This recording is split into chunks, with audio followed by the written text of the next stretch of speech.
Welcome to the Backlash at Backlash.com. My name is Rod Van Mecklin, and in this video I'm going to read part 2 from my 1992 article, Sexual Harassment, Types of Sexual Harassment, and the Reasonable Woman Standard. The full footnoted article is linked below. 1992, Bellevue, Washington, Types of Sexual Harassment. According to the Northwest Women's Law Center in Washington State, the courts have recognized two types of unlawful sexual harassment: quid pro quo harassment, which is Latin for something, and hostile work environment harassment.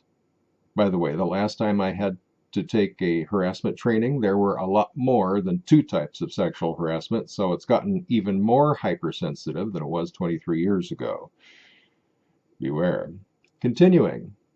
The courts have held that, quote, a hostile environment exists when an employee can show, 1, that he or she was subjected to sexual advances, requests for sexual favors, or other verbal or physical conduct of a sexual nature, 2, that this conduct was unwelcome, and 3, that the conduct was sufficiently severe or pervasive to alter the conditions of the victim's employment and create an abusive working environment, close quote.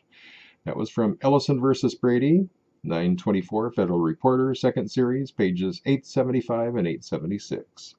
Further, EEOC guidelines describe hostile environment harassment as conduct which has the purpose or effect of unreasonably interfering with an individual's work performance or creating an intimidating, hostile, or offensive working environment, close quote.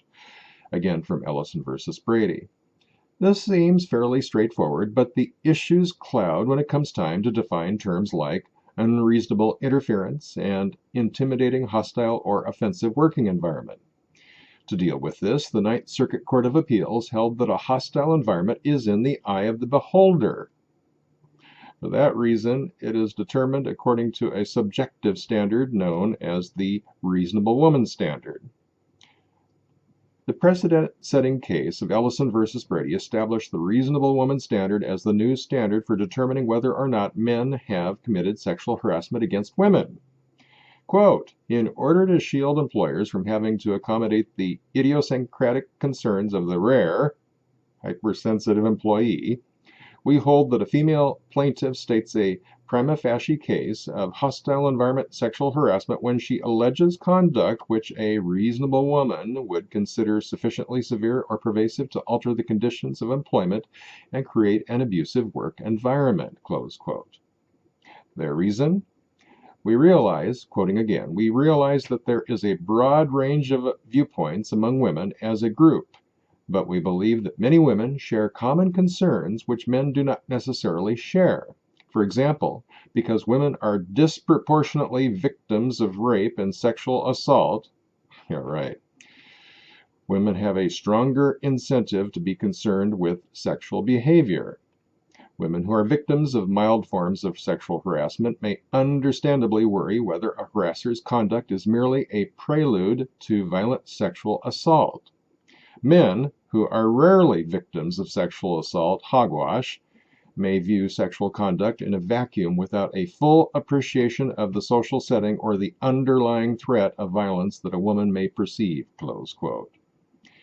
Given the predilection of the popular press to sensationalize male violence against women and to underplay female violence against men, we may wonder just how sensitive a reasonable woman might be to male behaviors.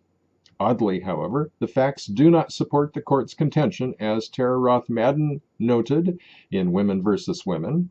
Half of both men and women in the workplace feel they have been sexually harassed. In part 3 of this series, I'll cover the social castration and sexual harassment of men. That's all for now. Check out the other videos. Subscribe to the channel. For the Backlash at Backlash.com, my name is Rod Van Mecklin.